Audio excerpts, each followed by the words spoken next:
பாதிக்கப்பட்ட மாஞ்சோலை தொழிலாளர்களுக்கு உரிய நீதி வழங்க வேண்டும், அவர்களுக்கு உரிய பாதுகாப்பை உறுதிப்படுத்த வேண்டும் என்று தமிழ்நாடு அரசை அனைவரும் சேர்ந்து வலியுறுத்துகிறோம். பிரிட்டிஷ் ஆட்சி காலத்திலே போடப்பட்ட ஒப்பந்தம், இந்த ஒப்பந்த காலம் நிறைவடைந்த நிலையில் அந்த நிறுவனம் ஒப்பந்தத்தை முடித்துக்கொண்டு வெளியேறுவதில் ஆட்சேபனை இல்லை. ஆனால் அங்கே நிறுவப்பெற்ற தேயிலை தோட்டம், தேயிலை உற்பத்தி, அதற்கான கட்டமைப்பு வசதிகள் அப்படியே உள்ளன. ஆகவே அதனை இன்னொரு நிறுவனத்திடம் ஒப்படைக்கலாம், அல்லது இங்கே தோழர் திருமுருகன் காந்தி அவர்கள் சொன்னதைப் போல தமிழ்நாடு அரசே எடுத்து தொடர்ந்து தேயிலை உற்பத்தியை நடத்த வேண்டும். இதுதான் சரியான தீர்வாக இருக்க முடியும். மாறாக அங்கே தலைமுறையாக கிட்டத்தட்ட 4 தலைமுறையாக இந்த மாஞ்சோலை தோட்டத்தை பண்படுத்தி செம்மைப்படுத்திய தொழிலாளர்களை வெறுங்கையோடு விரட்டி அடிப்பது ஏற்புடையதல்ல. இது பெரும் அநீதி, மாபெரும் சுரண்டல். ஆகவே தமிழ்நாடு அரசு உடனடியாக இதில் தீவிரமாக தலையிட வேண்டும். இந்த தொழிலாளர்களின் கோரிக்கைகளை கனிவோடு பரிசீலிக்க வேண்டும். தோழர் திருமுருகன் அவர்கள் சுட்டிக்காட்டியதைப் போல அந்த ஒப்பந்த நிறுவனத்திடம் அழுத்தம் கொடுத்து தனியார் நிறுவனங்கள் தொழிற்சாலையை அல்லது உற்பத்தியை நிறுத்துகிற போது, மூடுகிற போது தொழிலாளர்களுக்கு எத்தகைய இழப்பீட்டை வழங்கியிருக்கிறார்கள் என்பதற்கு பல முன்மாதிரிகள் உள்ளன. அதுதான் ஃபோர்டு கம்பெனியை சொன்னார். அதே போல இந்த தொழிலாளர்களுக்கும் உரிய இழப்பீட்டை பெற்று தருவதற்கு இந்த பிபிடிசி என்கிற நிறுவனத்தோடு தமிழ்நாடு அரசு பேச வேண்டும், வலியுறுத்த வேண்டும். அதை பெற்று தருவதற்குரிய நடவடிக்கைகளை மேற்கொள்ள வேண்டும். டான்டி மூலமாக இந்த மாஞ்சோலை தோட்டத்தை கையகப்படுத்தி தொடர்ந்து இந்த தொழிலாளர்கள் பணியாற்றுவதற்கு, அங்கேயே தங்கியிருந்து பணியாற்றுவதற்குரிய வழிவகையை உருவாக்க வேண்டும்.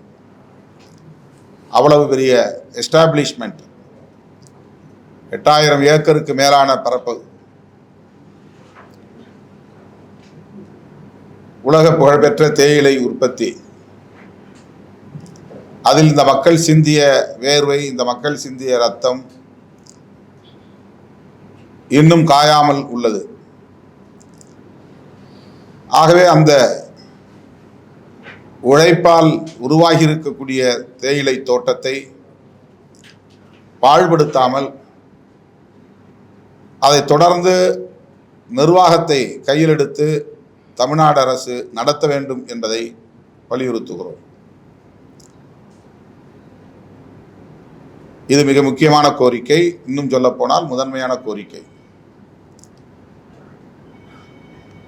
பிபிடிசியுடன் பேச்சுவார்த்தை நடத்துகிற போது மணி பேக்கேஜ் நிதி, இழப்பீட்டு நிதி என்று மட்டுமில்லாமல் அவர்களுக்கு வாழ்வாதாரத்தை உறுதிப்படுத்துவதற்கு சமவெளி பகுதியில் தலா 1/2 ஏக்கர் நிலம் அவர்கள் வீடு கட்டிக்கொள்வதற்கும் விவசாயம் செய்வதற்கும் ஏற்ற வகையில் பேச்சுவார்த்தை மூலம் பெற்றுத்தர வேண்டும் என்றும் வலியுறுத்துகிறோம். இந்த கோரிக்கைகள் பாதிக்கப்பட்ட தொழிலாளர்களின் நலன்களில் இருந்து முன்வைக்கப்படுகிறது. தமிழ்நாடு அரசு இதில் உடனடியாக தலையிட வேண்டும், உரிய தீர்வை நீதியை வழங்க வேண்டும் என்று விடுதலை சிறுத்தைகள் கட்சியின் சார்பில் வலியுறுத்துகிறோம். திமுக கூட்டணி கட்சியினர் இன்னமும் மாஞ்சோலை தொடர்பா அழுத்தம் கொடுத்தது பத்தலையோ அப்படின்னு தோணுது. உண்மைதானா? எப்படி நினைக்கிறீங்க? நீங்க எதிர்பார்க்கிற அளவுக்கு அழுத்தம் கொடுப்போம். இல்ல போராட்டம் ஆர்ப்பாட்டம்னு மக்கள் வெளியேற்றம் தொடங்கிருச்சு. நீதிமன்ற உத்தரவு மட்டும் இல்ல அப்படின்னா இன்னும் மக்கள் இருந்திருக்க முடியாது. நீதிமன்றம் மட்டும் தான் அவங்களோட உத்தரவு மட்டும் தான் ஸ்டாப் பண்ணிருக்கு. அத்தகைய ஒரு சூழல்ல ஒரு இட பாதுகாப்பு இல்லாம மக்கள் இருக்கிறாங்க. ஆனா பெரிய அளவு கண்டனம் போராட்டம் எதுவுமே நடக்கலையோ? அரசின் கவனத்திற்கு கட்டாயமாக இதை எடுத்துச் செல்வோம், உரிய அழுத்தம் கொடுப்போம். புலிகள் காப்பகமா நீதிமன்றம் இந்த பகுதிகளை அறிவிச்சிருக்காங்க. அப்படி புலிகள் காப்பகமா நீதிமன்றம் அறிவித்த ஒரு இடத்துல பாத்தீங்கன்னா அது அரசோட கட்டுப்பாட்டில் தான் யாரும் வசிக்க முடியாது. அது 23 ஏக்கர் அளவு தான். அது 8000 ஏக்கருக்கு மேலான பெரிய பரப்பு. அதில் வெறும் 23 ஏக்கர் பகுதியை தான் ரிசர்வ்டு ஃபாரஸ்ட்னு அறிவிச்சிருக்கிறாங்க. அது ஒன்றும் பிரச்சனை இல்லை. தொழிலாளர்கள் அதை ஒரு பிரச்சனையாக கருதலை. தொழிலாளர்கள் கம்ப்ளைண்ட் பண்றதுக்காக கலெக்டர் ஆபீஸ்க்கு போய் கலெக்டர்கிட்ட கம்ப்ளைண்ட் பண்றாங்க. அவர் திருநெல்வேலி மாவட்ட ஆட்சியர் மாஞ்சோலை மக்களை அவமானப்படுத்துற மாதிரி நடந்துக்கிறாங்கன்னு சொல்லி வெளியில செய்தியாளர் சந்திப்புல அந்த மக்கள் வேதனையா தெரிவிக்கிறாங்க. இந்த விஷயத்தை எங்களால அரசு கிட்ட கொண்டு போக முடியலன்னு சொல்றாங்க. இது எப்படி பாக்குறீங்க? பியூரோக்ராட்டிக் எப்படி பாக்குறீங்க? அந்த மாதிரி நடந்திருந்தால் அது கண்டனத்திற்குரியது. யார் பாதிக்கப்பட்டார்களோ அவர்கள் அதை புகார் மனுவாக தந்தால் நாம் உயர் அதிகாரிகளின் கவனத்திற்கு அல்லது முதலமைச்சரின் கவனத்திற்கு எடுத்துச் செல்வோம்.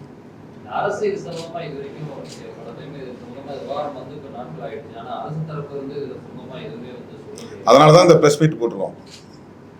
அதிகாரிகள்கிட்ட போகிறதுக்கு முன்னாடி, முதலமைச்சரை பார்க்கறதுக்கு முன்னாடி ஊடகங்களை சந்தித்து இதை மக்கள் மயப்படுத்த வேண்டும், மக்களின் பார்வைக்கு கொண்டு செல்ல வேண்டும் என்கிற ஒரு நல்லெண்ணத்தின் அடிப்படையில் தான் இந்த ஊடகவியலாளர் சந்திப்பு நடக்கிறது. மாஞ்சோலை தொழிலாளர்களும் இங்கே உடன் இருக்கிறார்கள். மதுரை உயர்நீதிமன்ற கிளையே வலியுறுத்தி மக்களுக்கு மறுவாழ்வு செய்யணும், அப்படி இல்லைன்னா அந்த தேயிலை தோட்டத்தை அரசே ஏற்று நடத்தணும் அப்படின்னு சொல்லி இந்த மாதிரி ஆர்டர் இருக்காங்க. 22ஆம் தேதி தமிழக அரசு பதிலளிக்கும் வழக்கு நடந்துட்டு இருக்கு. அது குறித்து ஏதோ அழுத்தம் கொடுக்கறதுக்கான கோர்ட்ல இருக்கிற நாட்கள் தான் இருக்கு. கோர்ட்ல இருக்குல்ல கேஸ், கோர்ட்ல என்ன ஆர்டர் வருதுன்னு பார்க்கலாம். தொழிலாளர்கள் சிபிஎம் தொழில் 2019 ஏற்கனவே அவங்களுக்கு ஒரு பட்டா கொடுத்திருந்தாங்க. கீழே மணிமுத்தாறுல 110 குடும்பத்துக்கு கொடுத்திருந்தாங்க. ஆனா அந்த பட்டா ஒரு குறிப்பிட்ட ஆசிரமத்தை சேர்ந்த பட்டானா மனைப்பட்டாவா நிலப்பட்டாவா? மனைப்பட்டா. அவங்க மாஞ்சோலையில வந்தவங்க ரெப்ரசன்டேட்டிவ் ஏற்கனவே பணி முடிந்து வீடு திரும்பினவங்களா? அது கொடுத்த பட்டாவை ஆக்கிரமிச்சு இலவச மனைப்பட்டா. இலவச பட்டாவை சொல்லி கவர்மெண்ட் கொடுத்தாங்க. பட்டாவை கொடுத்து அவங்களுக்கு இடத்த இது வரைக்கும் யாருமே நல்ல கட்டல. நேர்ல போய் பார்க்கும்போது அது தெரிஞ்சது. பட்டா கையில வச்சிருக்காங்க, நிலம் தெரியல அவங்களுக்கு. அந்த இடத்த நாங்க நேர்ல போய் ஐடென்டிஃபை பண்ணி பார்க்கும்போது ஒரு பர்டிகுலரா ஒரு ஆசிரமம் ஆக்கிரமிச்சு வச்சிருக்காங்க. 3.5 ஏக்கர் நிலம் சுத்தி ஆக்கிரமிச்சு வச்சிருக்காங்க. அதுல மொத்தமா 106 மாஞ்சோலை, கூத்து, காக்காட்சியில் உள்ள மக்களுக்கான நிலம் இருக்குது. ஆனா இன்னமும் அதை ஐடென்டிஃபை பண்ண முடியல. இது சம்பந்தமா தாசில்தார்கிட்ட பேசணும்னா எந்த ரெஸ்பாண்டும் பண்ண மாட்டேங்காரு. 3 வருஷம் ஆனதுனால காலாவதி ஆயிடுச்சுன்னு சொல்றாங்க. எப்படி பாக்குறீங்க? அது நிறைய இடங்கள் அந்த மாதிரி பட்டா கொடுத்து நிலம் அளந்து கொடுக்காம போனால் அது காலாவதி ஆயிடுச்சுன்னு சொல்லிட்டு மறுபடியும் அந்த லேண்டை எடுத்துக்கிற ஒரு நடைமுறை இருக்குது. அது இப்போ சட்டமன்றத்தில் கூட விவாதிக்கப்பட்டது. மறுபடியும் நம்ம முயற்சி பண்ணி இந்த நிலைமையை எடுத்து சொன்னாக்க அதை திரும்ப அதே நபர்களுக்கான இடமா அதை ஐடென்டிஃபை பண்ணி கொடுப்பாங்க. அது அது மாதிரி சில இடங்களில் தருமபுரியில் கூட நடந்திருக்குது, கிருஷ்ணகிரியில் நடந்திருக்கு. பல இடங்களில் இதே மாதிரி முதல்வர் வருகிற போது அல்லது அமைச்சர்கள் வருகிற போது பட்டா யார் யார் கோருகிறார்களோ அவர்களுக்கு பட்டா கொடுத்துருவாங்க. லேண்ட் அக்விசிஷனில் பிரச்சனை இருக்கும், அது அப்படியே தேங்கிடும். அந்த லேண்ட் ஓனர்ஸ் வழக்காடுவாங்க, இல்லைனா எதிர்ப்பு தெரிவிப்பாங்க. ஏதாவது பிரச்சனை பண்ணி ஒரு இடத்த தேர்வு பண்ணுவாங்க. அதில் 2 பேர் ஓகே சொல்லியிருப்பாங்க, ஒருத்தர் ஓகே சொல்லியிருக்க மாட்டார். அதனால் அதை டிஸ்பியூட்டாக மாறிடும், அப்படியே தேங்கி நின்றுடும். அது சில நேரங்களில் கோர்ட்டில் போய் தேக்கம் அடைஞ்சிடும். இப்படி சில பிரச்சனைகள் தமிழ்நாடு முழுக்க இருக்குது. கிட்டத்தட்ட 20,000க்கும் மேற்பட்ட வழக்குகள் மனைப்பட்டாவுக்கென்று கையகப்படுத்தப்பட்ட நிலங்கள் அளந்து விடப்படாமலும் அல்லது அளந்து விட்டாலும் குடியேற முடியாமலும் கையகப்படுத்தினாலும் அதை அரசாங்கம் எடுக்க முடியாமலும் இப்படி பல சிக்கல்கள் தமிழ்நாடு முழுக்க இருக்கிறது. அதில் இது ஒன்றாக இருக்கிறது என்பதை இப்போது நாம் அறிகிறோம்.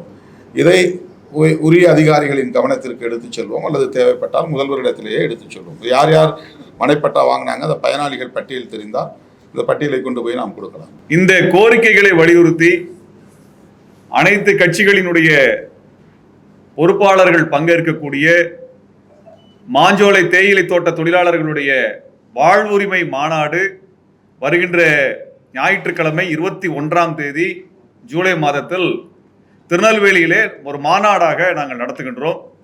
அனைத்து கட்சியினுடைய பொறுப்பாளர்கள் பங்கெடுக்கிறாங்க.